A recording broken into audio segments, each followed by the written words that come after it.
ಎಲ್ಲರಿಗೂ ನಮಸ್ಕಾರ ರೀ. ರಿಯಾಸ್ ಕಿಚನ್ಗೆ ಸ್ವಾಗತ ರೀ. ಇವತ್ತು ನೀವು ನೋಡ್ತಾ ಇರ್ಬೋದು ರೀ, ಇಲ್ಲಿ ನಾನು ಅಕ್ಕಿದು ಈ ಥರ ಮಿಲ್ ಬಿಟ್ಟು ರವೆಯನ್ನು ಮಾಡಿಸಿ ಈ ಥರನೇ ನಾವು ಮಿಲ್ಲಲ್ಲಿ ಹಾಕಿಸ್ಕೊಂಬಂದು ಮಾಡಿದ್ದೀವಿ. ಇದು ಅಕ್ಕಿ ತರಿ ಉಪ್ಪಿಟ್ಟು. ನೀವು ಮನೆಯಲ್ಲಿ ಒಂದ್ಸತಿ ಟ್ರೈ ಮಾಡಿ ನೋಡಿರಿ.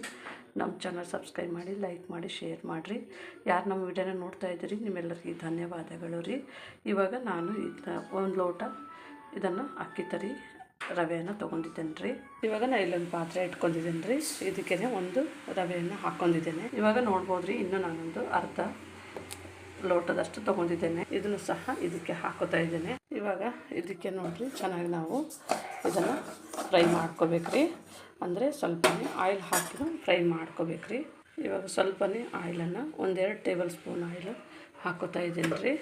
ಇದನ್ನು ಸ್ವಲ್ಪ ಚೆನ್ನಾಗಿ, ಅಂದರೆ ಸ್ವಲ್ಪ ಕೈಗೆ ನಮಗೆ ರವೆ ಹಿಡಿಲಾರ್ದಂಗೆ ಬಿಸಿ ಆದರೆ ಸಾಕ್ರಿ. ನಾವು ಕೈಯಲ್ಲಿ ಹಿಡಿದು ಸ್ವಲ್ಪ ನೋಡಿದಾಗ ನಮಗೆ ಚೆನ್ನಾಗಿ ಬಿಸಿ ತಾಗಬೇಕು, ಅಷ್ಟಾದರೆ ಸಾಕು.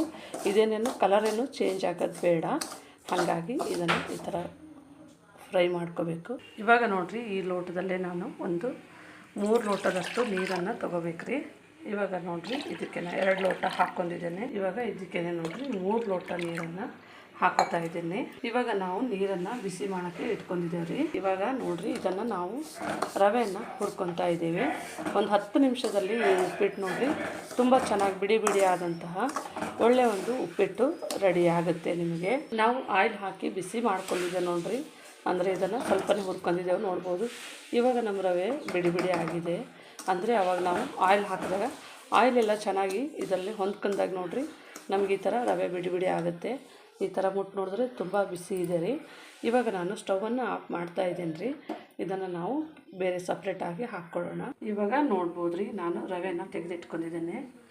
ಇವಾಗ ಬಿಸಿ ಆದಮೇಲೆ ಇದಕ್ಕೆ ನಾವು ಇದಕ್ಕೆ ನೋಡಿರಿ ಸ್ವಲ್ಪನೇ ನಾವು ಸಾಸಿವೆ ಜೀರಿಗೆಯನ್ನು ಹಾಕ್ಕೊಳ್ಳೋಣ. ಸಾಸಿವೆ ಜೀರಿಗೆ ಹಾಕ್ಕೊಂಡ್ಮೇಲೆ ಇದಕ್ಕೆ ನೋಡಿರಿ ಉದ್ದಿನಬೇಳೆ, ಕಡಲೆಬೇಳೆ ಒಂದೂವರೆ ಸ್ಪೂನು ಹಾಕ್ಕೊಳ್ಳೋಣ. ಇವಾಗ ಇದಕ್ಕೆ ನೋಡಿರಿ ಶೇಂಗದ ಕಾಳನ್ನು ಹಾಕ್ತಾಯಿದ್ದೀನಿ. ಇದನ್ನು ಸ್ವಲ್ಪನೇ ಫ್ರೈ ಮಾಡ್ಕೋಬೇಕು. ಇದು ಟೇಸ್ಟು ಚೆನ್ನಾಗಿ ಕೊಡ್ತದೆ ರೀ, ಗರಿ ಗರಿಯಾಗಿಯೂ ಇರುತ್ತದೆ. ಇವಾಗ ಇದಕ್ಕೆ ನೋಡಿರಿ ನಾನು 1-2 ಹಸಿಮೆಣಸಿನ್ಕಾಯಿ ಸ್ವಲ್ಪ ದಪ್ಪನೇ ಹೆಚ್ಚಿದ್ದೀನಿ.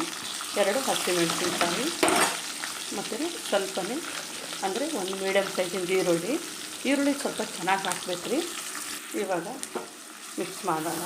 ಸ್ವಲ್ಪ ಇದು ಹಾಕಿ ಒಂದು ಹಾಫ್ ಫ್ರೈ ಮಾಡ್ಕೊಂಡ್ರೆ ಸಾಕು. ಈರುಳ್ಳಿ ಚೆನ್ನಾಗಿ ಒಳ್ಳೆ ಟೇಸ್ಟ್ ಕೊಡ್ತು ರೀ ಹಾಫ್ ಫ್ರೈ ಆದರೆ. ಇವಾಗ ನಾನು ಇದಕ್ಕೆ ಕರಿಬೇವು ಸೊಪ್ಪು ಹಾಕ್ತಾಯಿದ್ದೀನಿ. ಇವಾಗ ಇದನ್ನು ಮಿಕ್ಸ್ ಮಾಡೋಣ ರೀ ಸ್ವಲ್ಪನೇ ನಾವು. ಇವಾಗ ನಮ್ಮದು ಹಾಫ್ ಫ್ರೈ ಆಗಿದೆ. ಇವಾಗ ನಮ್ಮದು ನೀರು ಕುದಿ ಬರ್ತಾಯಿದೆ. ನೀರು ಆಫ್ ಮಾಡ್ಕೊತಾ ಇದ್ದೀನಿ. ಇವಾಗ ಇದಕ್ಕೆ ನಾವು ನೀರು ಬಿಸಿ ಮಾಡಿದ್ದನ್ನು ಹಾಕೋಣ.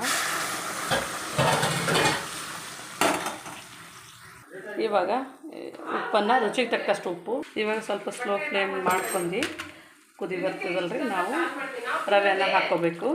ಇವಾಗ ರವೆಯನ್ನು ಹಾಕ್ಕೊಂಡಿದ್ದೇವಲ್ರಿ, ಇದನ್ನು ಸ್ವಲ್ಪನೇ ನಿಧಾನವಾಗಿ ಈ ಥರನೇ ನಿಧಾನವಾಗಿ ನಾವು ಮಿಕ್ಸ್ ಮಾಡ್ಕೊಂಡ್ರೆ ನೋಡಿರಿ ಚೆನ್ನಾಗಿ ನಮಗೆ ತುಂಬ ಒಳ್ಳೆಯ ಒಂದು ಟೇಸ್ಟ್ ಆದಂಥ ಉಪ್ಪಿಟ್ಟು ರೆಡಿ ಆಗುತ್ತೆ. ಇದನ್ನು ಮುಚ್ಚಳವನ್ನು ಮುಚ್ಚಿಬಿಟ್ಟು ನೋಡಿರಿ ನಾವು ಸ್ವಲ್ಪ ಹೊತ್ತು 2-3 ನಿಮಿಷಗಳ ಕಾಲ ಬೇಯಿಸಬೇಕು.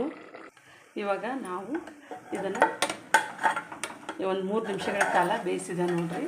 ಇದನ್ನು ಸ್ವಲ್ಪನೇ ಓಪನ್ ಮಾಡಿ ಈ ಥರ ಮಿಕ್ಸ್ ಮಾಡಬೇಕು.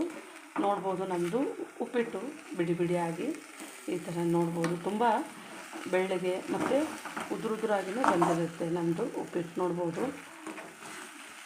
ತುಂಬ ಟೇಸ್ಟಾಗಿಯೂ ಇರುತ್ತೆ. ಇವಾಗ ಸ್ವಲ್ಪನೇ ಪುದೀನ ಸೊಪ್ಪನ್ನು ಹಾಕ್ತಾಯಿದ್ದೀನಿ ರೀ, ಕೊತ್ತಂಬರಿ ಸೊಪ್ಪನ್ನು ಹಾಕ್ತಾಯಿದ್ದೀನಿ. ಇದನ್ನು ಹಾಕಿ ಲಾಸ್ಟಿಗೆ ಲಿಂಬೆ ಹಣ್ಣು ರಸವನ್ನು ಹಾಕ್ತಾಯಿದ್ದೀನಿ. ಯಾರಿಗೆ ಲಿಂಬೆ ಹಣ್ಣು ಇಷ್ಟ ಇತ್ತಂದರೆ ಹಾಕ್ಕೊಳ್ಳಿ, ಇಲ್ಲಾಂದರೆ ಸ್ಕಿಪ್ ಮಾಡಿ. ತುಂಬ ಚೆನ್ನಾಗಿರುತ್ತೆ. ತೆಂಗಿನಕಾಯಿ ತುರಿ ಆದ್ರೂ ಹಾಕ್ಕೋಬೋದು. ಇದನ್ನು ಹಾಕ್ಕೊಂಡು ಚೆನ್ನಾಗಿ ನಾವು ಮಿಕ್ಸ್ ಮಾಡಬೇಕು. ಇವಾಗ ನಮ್ಮದು ರೆಡಿಯಾಗಿದೆ. ಇವಾಗ ನಾವು ಸ್ಟವನ್ನು ಆಫ್ ಮಾಡ್ತಾಯಿದ್ದೀವಿ. ಇವಾಗ ನಮ್ಮದು ರೆಡಿಯಾಗಿದೆ ಉಪ್ಪಿಟ್ಟು. ನೋಡ್ಬೋದು ಈ ಥರ ಇಟ್ಟು ತೆಗೆದ್ರೆ ನೋಡಿರಿ ತುಂಬ ಒಂದು ಟೇಸ್ಟ್ ಆದಂಥ ಉಪ್ಪಿಟ್ಟು. ನಾನು ಮೊಸರು ಬಜ್ಜಿ ಮತ್ತು ಉಪ್ಪಿನಕಾಯಿನ ಇಟ್ಕೊಂಡಿದ್ದೇನೆ ರೀ. ನೀವು ಮನೆಯಲ್ಲಿ ಒಂದು ಸರ್ತಿ ಟ್ರೈ ಮಾಡಿ ನೋಡಿರಿ. ನೋಡ್ಬೋದು ತುಂಬ ಟೇಸ್ಟಾಗಿರುತ್ತೆ ನಮ್ಮ ಚಾನಲ್ ರೀ. ಇವಾಗ ನೋಡ್ಬೋದು ರೀ, ಇದು ನಮಗೆ ಬಿಡಿ ಬಿಡಿಯಾಗಿಯೂ ತುಂಬ ಚೆನ್ನಾಗಿ ಆಗಿರುತ್ತೆ. ನೋಡಿದ್ರೆ ನಮ್ಮ ಚಾನಲ್ ಸಬ್ಸ್ಕ್ರೈಬ್ ಮಾಡಿ, ಲೈಕ್ ಮಾಡಿ, ಶೇರ್ ಮಾಡಿರಿ. ನಮ್ಮ ವಿಡಿಯೋನ ನೋಡಿದ್ದಕ್ಕಾಗಿ ಧನ್ಯವಾದಗಳು.